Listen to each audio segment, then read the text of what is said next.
Hello everyone, welcome back to our channel. मैं राहुल सिंह आप सबके साथ एक बार फिर अपने कॉम्प्रिहेंसिव कोर्स ऑन सीसैट। और आज हम लोग बेसिकली डेटा इंटरप्रिटेशन के टॉपिक को कवर करेंगे, जहां पर हम लोग graph, table, pie chart, bar chart इस तरह के टॉपिक को और डिस्कस करेंगे।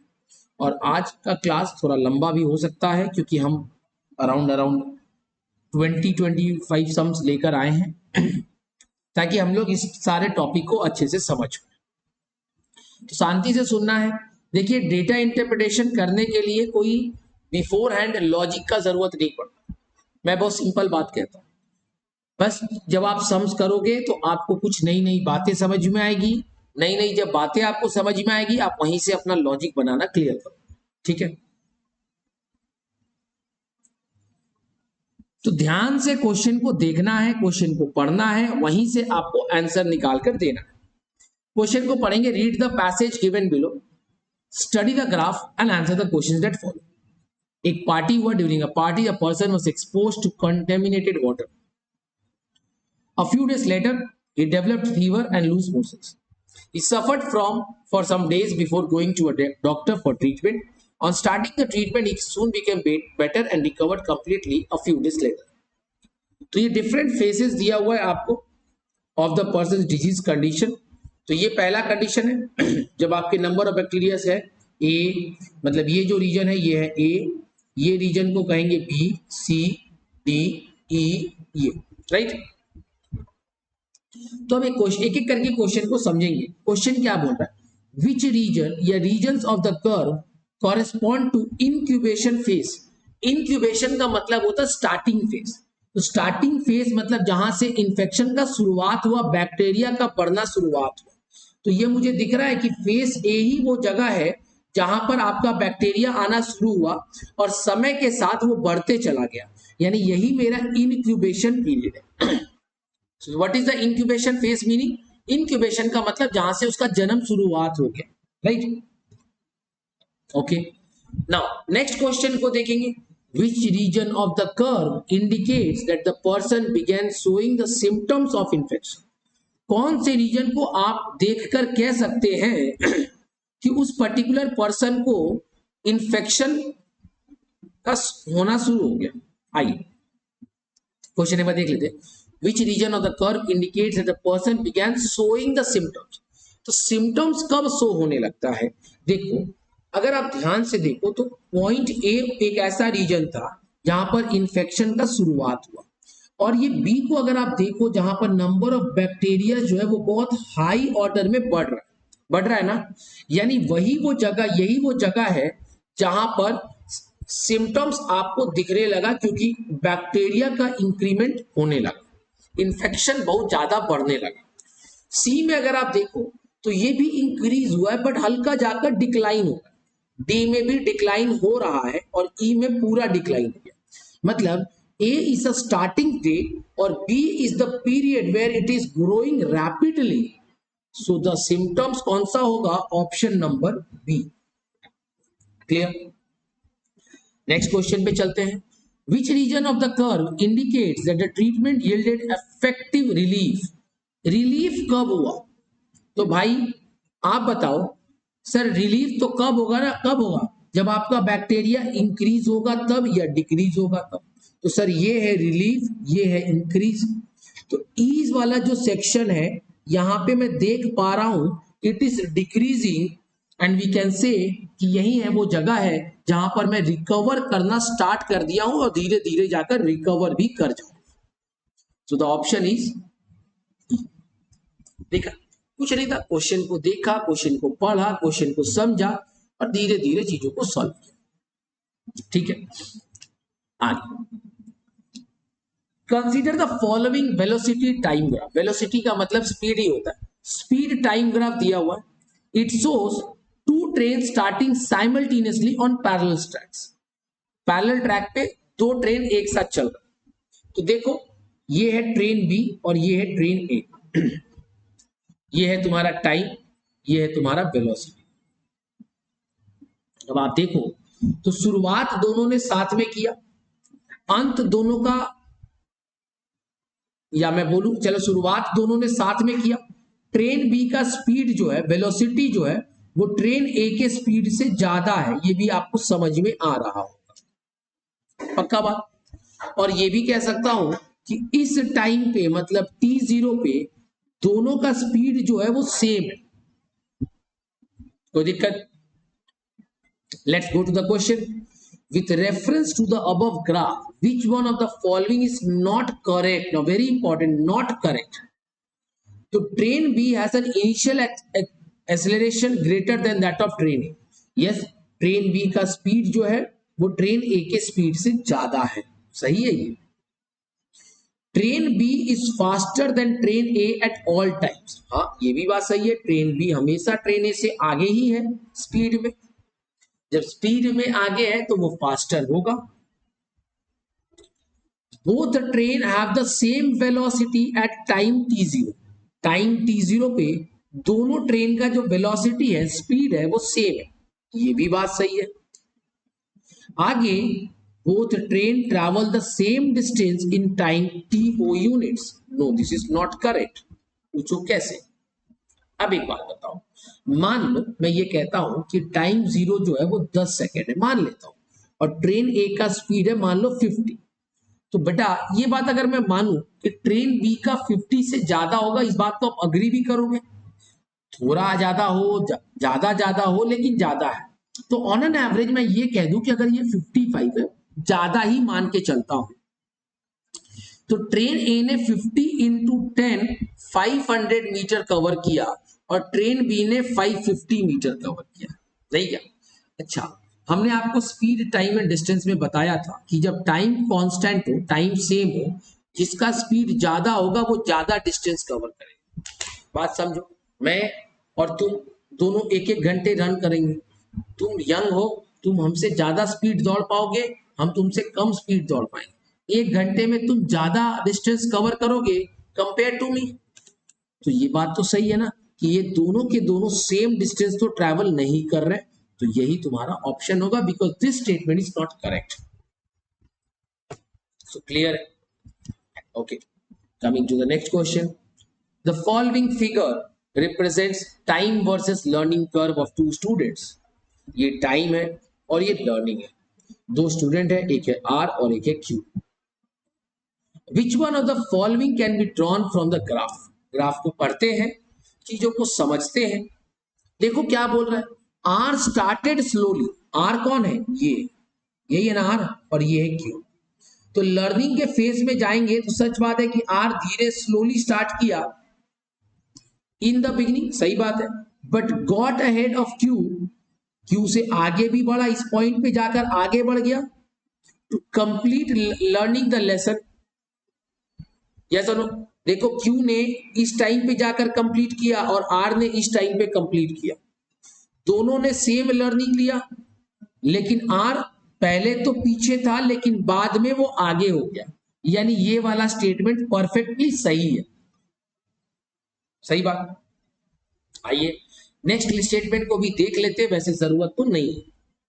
क्यू स्टार्टेड स्लोली, नहीं सर, आर स्लोली स्टार्ट किया क्योंकि आर पीछे है, and finish learning the lesson earlier than R, no this is not सही।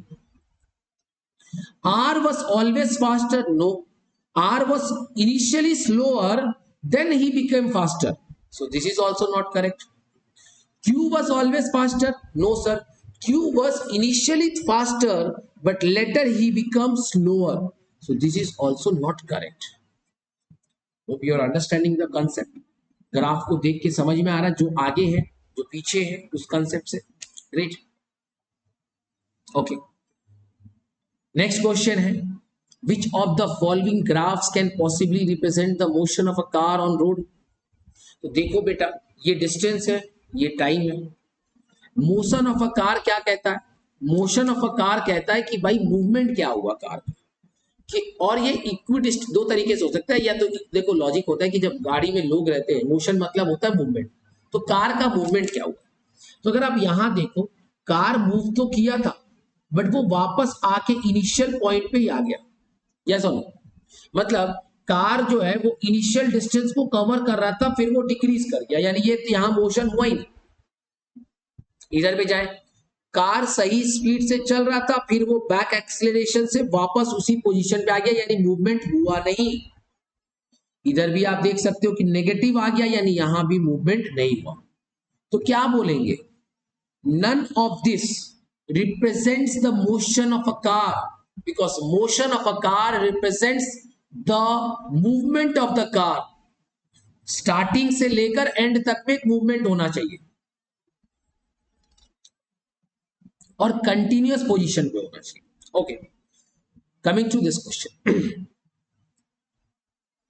consider the following diagrams: x men working at constant speed do a certain job in y days। which one of these diagrams shows the relation between x and y। देखो, अभी मेरे को पता है कि x जो है वो men है और डेज जो है वो y है। बेटा एक बात बताओ, अगर men को इंक्रीज करेंगे तो डेज डिक्रीज होगा, और men को अगर डिक्रीज करेंगे तो डेज इंक्रीज होगा। ये बात भी सही है। तो ये डायग्राम क्या कहता है कि मेन के इंक्रीज होने से डेज भी इंक्रीज हो रहा है। क्या ये बात सही है? ऐसा होता है क्या टाइम एंड वर्क में?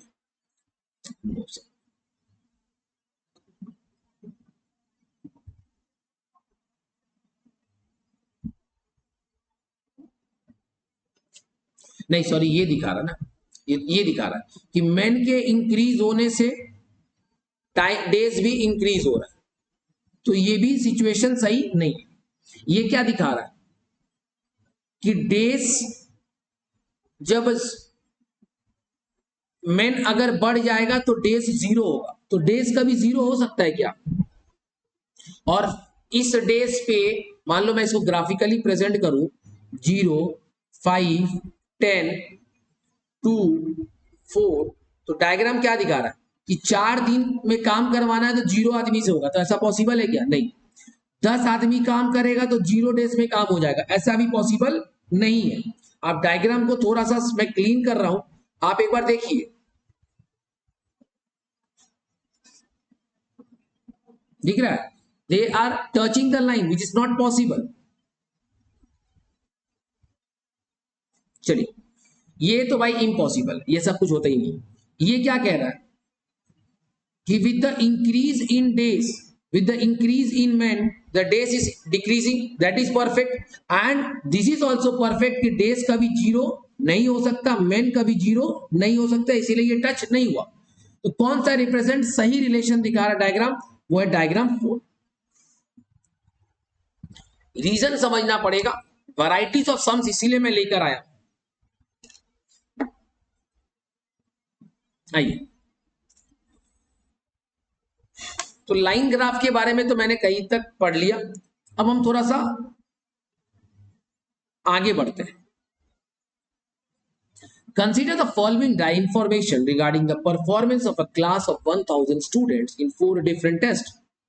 If a student scores, अच्छा, एक पर्टिकुलर टेस्ट का एवरेज मार्क्स कितना है? 60, 60, 70 और 80।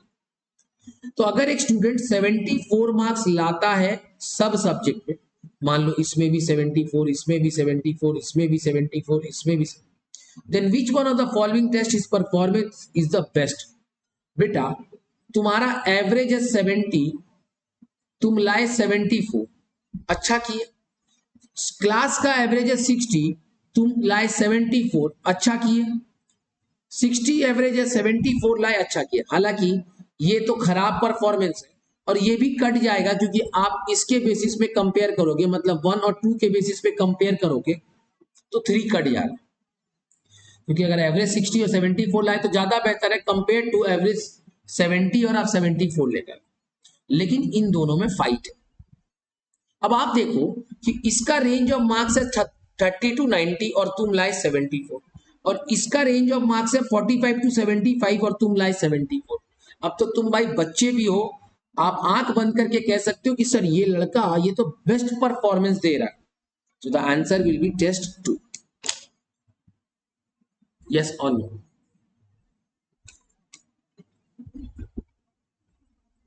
ओके, चलिए, इस पे 3 इलस्ट्रेशन है, एक साथ समझेंगे चीजों को। Production of fertilisers by 6 major companies, 6 companies के डिफरेंट मंथ्स के फर्टिलाइजर प्रोडक्शन दिए गए for different month starting from April to August. पहला क्वेश्चन क्या है, in which month does company 2 यानी ये have a contribution of approximately 15% in the total fertilizer production। कौन से महीना में तुमने 15% का प्रोडक्शन किया? तो भैया टोटल तो पता करें, तो टोटल प्रोडक्शन कितना है कंपनी 2 का, 180 प्लस 179 प्लस 160 प्लस 167 प्लस 150। अब देखो ये तो कोई भी बच्चा भी कह सकता है कि हमें प्लस करना है, लेकिन प्लस कैसे करना ये जरूरी है समझना। तो प्लस करते समय चीजों को थोड़ा ध्यान देना पड़ेगा। 180 180 360, we have to go for approximation. 160 160 और 160, अगर 7 इसको दे दिए तो 160 हो जा रहा है, तो कितना हो गया 480, कितना आ गया 3 4 7 840, बट एक्चुअली 840 से कुछ कम हो रहा है। यस और नो? आप मेरी बात समझो, इसको भी मैंने 1 प्लस करके 180 माना, ये 160 है, ये 167 है, ये 150 है। अगर 7 इसको दे दे तो ये 157 हो गया, ये 160 रह गया, तीनों को ऑन एवरेज 160 मान लिया मैंने। देखो 7 8 को प्लस करने जाओगे तो प्रॉब्लम में आ जाएगा, गो फॉर लमसम वैल्यू। अभी 840 का 15%, तो 840 मतलब हो गया 84 और 42, यही तो 8 4 12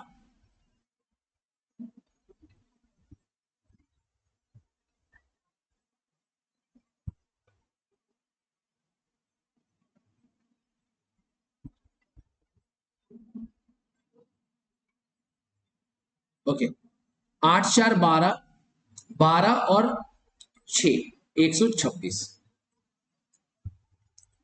तो क्या बोल रहा है, कौन से महीने में आपका अप्रोक्सीमेटली 15% हो रहा है? तो किसी भी महीने में अप्रोक्सीमेटली 15, देखो हमेशा ये लोग अप्रोक्सीमेटली जब पूछता है मतलब आप एग्जैक्ट फिगर के पीछे मत जाइए। तो कोई भी महीने में आपका अप्रोक्सीमेटली 15% नहीं हो रहा, हर महीने में 15 से ज्यादा ही हो रहा है। क्लियर है? तो ये एक तरीका होता है डीआई को सॉल्व करने का, going with the approximation. Okay sir. In which company there is a continuous increase in production. Increase की बात कर रहे हैं तो कोई भी महीना डिक्रीज नहीं होना चाहिए। तो यहां पर बढ़ रहा है बढ़ रहा है बढ़ रहा है बढ़ रहा है, कितने से बढ़ रहा है ये नहीं पूछा, बोला कंटिन्यूअस इंक्रीज हो रहा है। सर ये महीना आगे भी देख लेते हैं। सर यहाँ घट रहा है, काट दो। यहाँ बढ़ रहा है बढ़ रहा है फिर घट रहा है, कट गया। बढ़ रहा है बढ़ रहा है बढ़ रहा है फिर कट गया, काट दो। इक्वलाइज है, काट दो। बढ़ गया इक्वल हो गया फिर घट गया, ये भी काट दो। तो ऑप्शन क्या होगा? 1। समझ में आ गया कौन सा कंपनी में? तो 1। ऐसे ऑप्शंस देख के 4 ही के पीछे भागना, बाकी के पीछे मत भागना, बट मैं आपको तरीका दिखा रहा हूं। In the month of June how many companies have a share of more than 25% of the total production of fertilizers of that company। तो जून महीने में, जब मैं जून महीने की बात करूंगा तो ऐसे देखूंगा।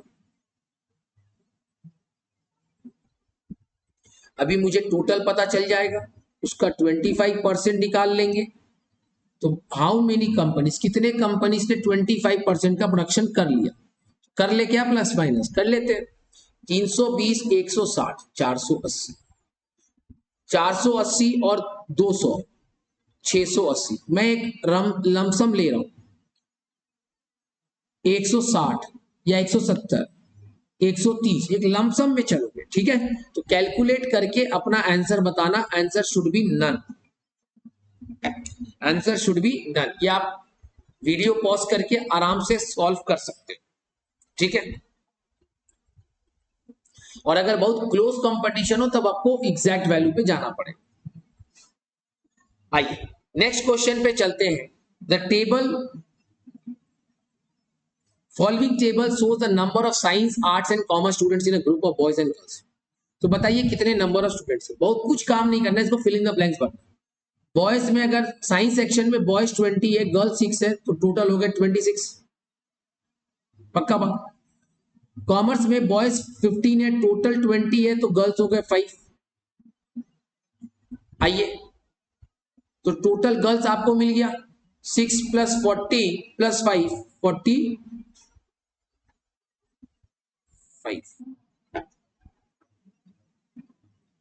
सॉरी 45 और 6 51। अब देखो बेटा, हमें ये और ये भरने की जरूरत नहीं है, क्योंकि मुझे जब टोटल पूछा है तो हमें ये भरना होगा। खैर ऐसा कोई जरूरी नहीं है कि हमारे तरह आप सोचो तो 2 मिनट ज्यादा ही लगेगा, निकाल लेना। तो 80 + 51 130। मेरा लॉजिक ये था कि इसके पीछे हम क्यों भागे, आंसर इज 131। हम तो इसके पीछे भागेंगे, इसको भरने की चेष्टा करेंगे, और ये भरने के लिए सिर्फ मुझे ये जरूरत है, हालांकि इसकी भी जरूरत नहीं। मेरी बात समझ रहे हो? आपको चाहिए टोटल, टोटल बॉयज है, सिर्फ टोटल गर्ल्स पता कर लो। गर्ल्स में साइंस में दिया हुआ, आर्ट्स में दिया हुआ, कॉमर्स में नहीं दिया हुआ, खाली कॉमर्स भरो, आंसर आ गया। बाकी फिल इन द ब्लैंक्स को मारो गोली।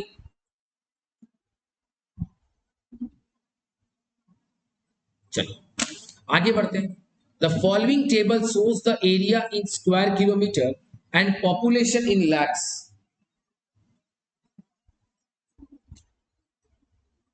Of 4 cities। 4 सिटी है, उसके पॉपुलेशन दिए हुए जो कि लाख में है, और एरिया दिया हुआ जो कि स्क्वायर किलोमीटर में। तो बेटा सिंपल है, आपको कुछ नहीं करना है, आपको डिवाइड करना है, इसको इससे डिवाइड करना है कि नहीं?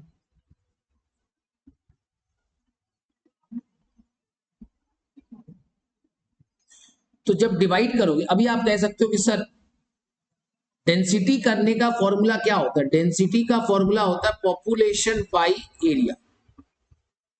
तो पॉपुलेशन है 25 लाख, एरिया है 125। बेटा इतना मेहनत मत करो, हम तुमको सिखाते हैं, भूल जाओ।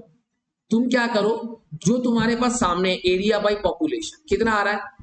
5 आ रहा है क्या? 140/40 3 पॉइंट कुछ, 180/60 3, 200/50 4। ठीक। अब आप मेरे को एक बात बताओ, हमें करना था पॉपुलेशन बाई एरिया, हमने कर दिया एरिया बाई पॉपुलेशन। तो अगर एरिया बाई पॉपुलेशन 5 है, तो क्या तुम कह सकते हो कि पॉपुलेशन बाई एरिया 1/5 होगा? समझ रहे हो मेरी बात? तो अगर उल्टा डिवीजन करते हो, उल्टा डिवीजन करते हो, तो जो हाईएस्ट वैल्यू है वही तुम्हारा सही आंसर है। मतलब your highest value is actually your least value. क्योंकि अगर आप उल्टा जाओगे तो कहानी बदल जाएगा, है कि नहीं? ये 3 है तो ये क्या बन जाएगा? 1/3, दैट इज 33.33%। 1/5 क्या होता है? 20%। 1/4 क्या होता है? 25%। क्या दिख रहा है? जो बड़ा था वही छोटा वैल्यू दिया, क्योंकि वो एक्चुअली उल्टा है। तो ये बहुत सिंपल सा ट्रिक है, इसको अपनाना एग्जाम में काम आए, बट समझ आए तभी करना, वरना बेवकूफी हो जाएगा। ए की जगह पे मार के आ जाओगे सी।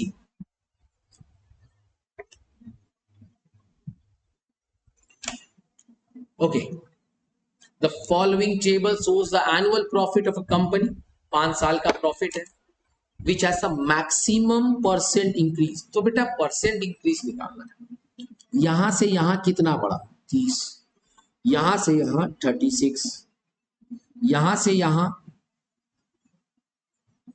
34, यहां से यहां 36। अब ये मत कह दो कि सर जो बड़ा है वही सबसे बड़ा है, नहीं, आपको बेस बहुत जरूरी है। तो पहले वाले में 30/5 रहे इंटू 100। अब अगर हम इसको 600 कर दे अप्रोक्सीमेटली, तो ये हो जाएगा 20, दैट इज अप्रोक्सीमेटली 5%। यस, और वी कैन से 5% से थोड़ा सा कम या ज्यादा वो अपने को देख लेना। तो इस तरीके से आप कैलकुलेट करोगे अप्रोक्सीमेट करके, तो आपका आंसर आएगा। एंड शायद मेरे हिसाब से आंसर है ये, क्योंकि बेटा यहां पर भी 36 बड़ा, यहां पर भी 36 बड़ा, इसका बेस छोटा है, इसका बेस बड़ा है, तो ऑब्वियसली आंसर होगा इन दोनों में तो ये जीतेगा। अब जब आप इसको देखोगे तो यहां पर और यहां पर किसमें इंक्रीमेंट ज्यादा है वो चेक कर लो। तो कौन से ईयर में इंक्रीमेंट ज्यादा हुआ? आंसर है 2010-11। ठीक है,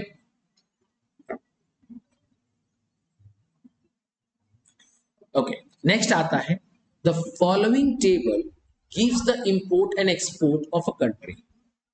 एवरेज ट्रेड बैलेंस। तो पहले मैं ये बता दूं आपको कि ट्रेड बैलेंस का मतलब होता है export minus import, export minus import. तो पहले वाले में ट्रेड कितना है 10, दूसरे वाले में है 8, सॉरी ये है -10 ना, क्योंकि एक्सपोर्ट छोटा है।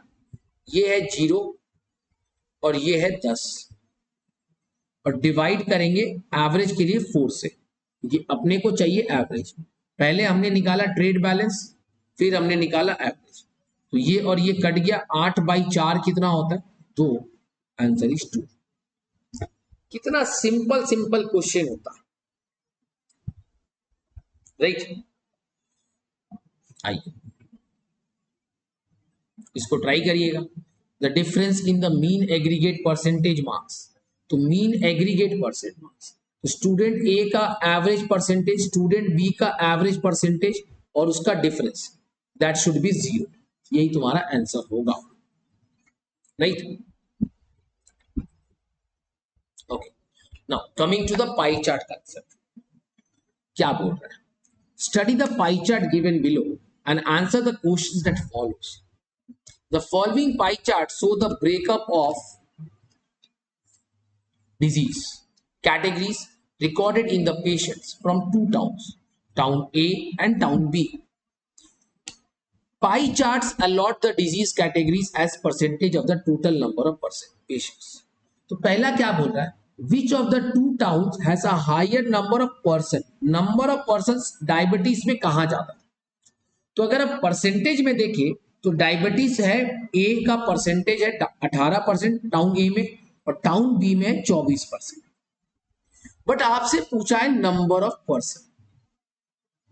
अभी नंबर ऑफ पर्सन के लिए आपको टोटल चाहिए या पॉपुलेशन चाहिए, तभी तो पॉपुलेशन से परसेंटेज को मल्टीप्लाई करो।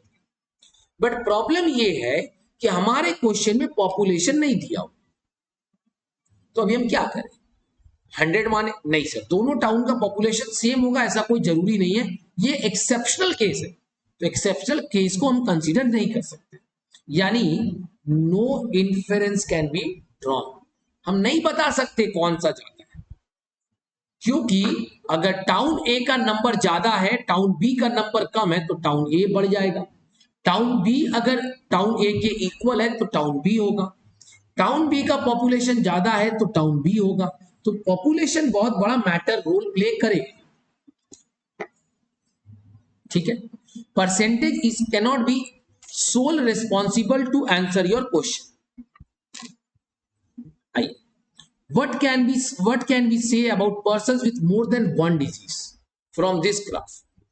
सर कैसे पता चलेगा कि एक कौन से टाउन में एक से ज्यादा डिजीज है? तो पहले हम क्या करते हैं, हम टोटल परसेंटेज पता करते हैं। तो पहले वाले में 18, 13, 22, 34 और 13 कितना हो रहा है? 18 और 22, 10, 30, 40, 70, 74, 80, 90, 100 प्लस कर लीजिए। टाउन ए का परसेंटेज है 100%, और सर सही बात है 100% ही होना चाहिए। टाउन बी की बात करते हैं, 24, 19, 30, 28 और 20, 20, 20, 40, 40, 30, 70, 70 और 30, 100, 100 और 20, 120, मतलब मोर देन 100, 120 कुछ है मान लेते ना, वो तो हम प्लस माइनस कम बेसी किए, है कि नहीं? अब सर परसेंटेज तो 100 होना चाहिए, 100 से ज्यादा है, मतलब कुछ परसेंट ऐसे लोग हैं जो कॉमन है 2 डिजीज के साथ या 3 डिजीज के साथ, तभी तो वो 100 से ज्यादा होता, हम लोग सेट थ्योरी में पढ़े हैं। तो टाउन बी है, there are likely to be persons with more than one disease in town B, so the answer is option number B. Hope it is clear to all. Let's move to the next question. Simple simple question है, बस आप लोग focus करो। The following chart shows the percentage of engineers, laborers and administrator। तो administrator कितने percent है, तो graphic के हिसाब से, ग्राफ्स के हिसाब से ये है, यानी 12.5%। इंजीनियर कितने परसेंट है, 37.5%। और लेबर कितने परसेंट है, 50%। पक्का बात। आगे क्या बोल रहा है कि अगर टोटल नंबर ऑफ इंजीनियर 75 है, कितने हैं, 75। अगर इंजीनियर 75 है और परसेंटेज के टर्म में 37.5% है, तो आपसे नंबर ऑफ लेबर पूछा। मतलब सीधा सा बात है, परसेंटेज टॉपिक यूज करेंगे। 37.5% अगर 75 है, तो 1% is equal to 2, 50% is equal to 100। So the answer is 100। Clear.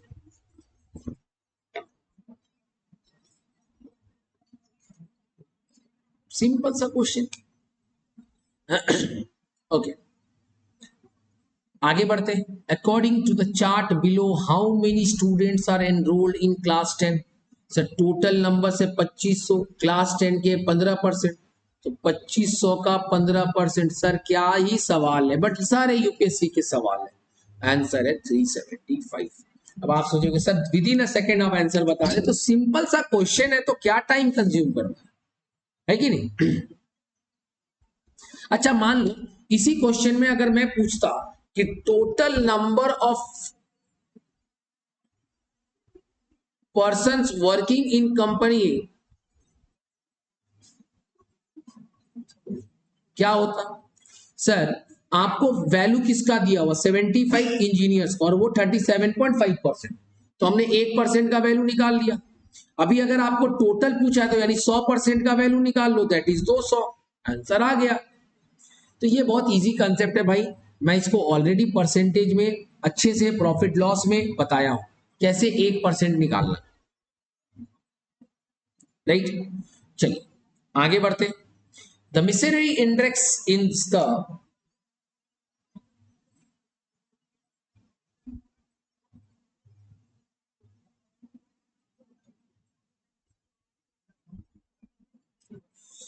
The misery index is the sum of a country's unemployment and inflation rate. The higher the index, the more miserable is the country to live in. The figure given below is the misery index for various countries in Europe. Which of the following conclusions can be drawn from the misery index given below? Britain is the most miserable country to live in. Sir, miserable ये तो percentage of people है, जहां पर inflation यहां पर ये है और इंप्लॉयमेंट ये है। तो ये बात सही है कि यहाँ बेरोजगारी बहुत ज्यादा है बट इन्फ्लेशन कम। ब्रिटेन में इन्फ्लेशन भी ज्यादा है और बेरोजगारी भी ज्यादा है, बट मिसरेबल है ये भी बोलना सही नहीं होगा। आगे देखते हैं क्या बोलता है। The inflation rate in Spain, Spain कहाँ है ये, is less than that in Belgium and Britain. तो बेल्जियम में इन्फ्लेशन ये है और ब्रिटेन में ये है। हाँ सर, स्पेन का इन्फ्लेशन कम है, ये स्टेटमेंट एकदम सही बैठ रहा है। ठीक है, आगे बढ़ते हैं। Italy and France, Italy and France seems to have almost identical unemployment. हाँ सर, मोटा मोटी बराबर। यस और नो, इटली और फ्रांस का जो इंप्लॉयमेंट है वो मोटा मोटी बराबर है, तो ये भी सही है। The higher the misery index, the higher the inflation rate, तो ये बात भी सही नहीं।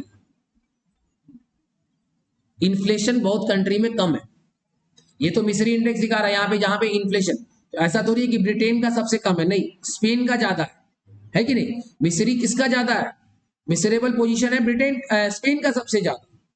तो बोल रहा है कि जिस कंट्री का इन्फ्लेशन ज्यादा है वही उसका हायर है, नहीं, इन्फ्लेशन इसका ज्यादा है लेकिन इसका मिसरी इतना नहीं है, इसीलिए 2 और 3 सही है। Answer will be 2 and 3। Clear to you? Okay, चलिए नेक्स्ट क्वेश्चन पे चलते हैं।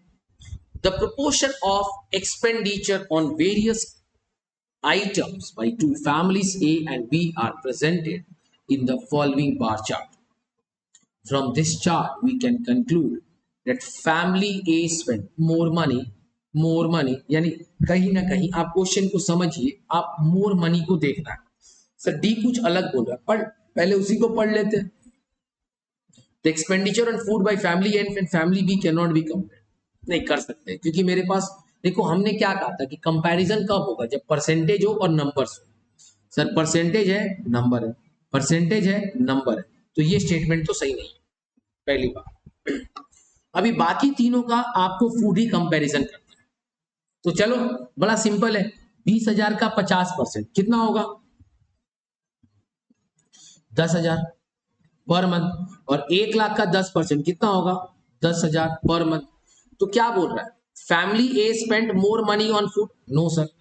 Family B spend more money? No sir. Family A and family B spend same? Yes.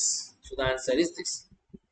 देखो इसको हम लोग इस तरीके से भी कर सकते थे, अगर परसेंटेज का नंबर थोड़ा कॉम्प्लिकेटेड होता तो यहाँ पे परसेंटेज डिवाइड बाई 5 है और यहाँ पे वैल्यू इनटू बाई 5 है, यानी दोनों सेम होने ही वाला है कि नहीं? If you are increasing a number by multiple of 5, then दूसरे नंबर को divide by 5 करना ही पड़ेगा, है कि नहीं?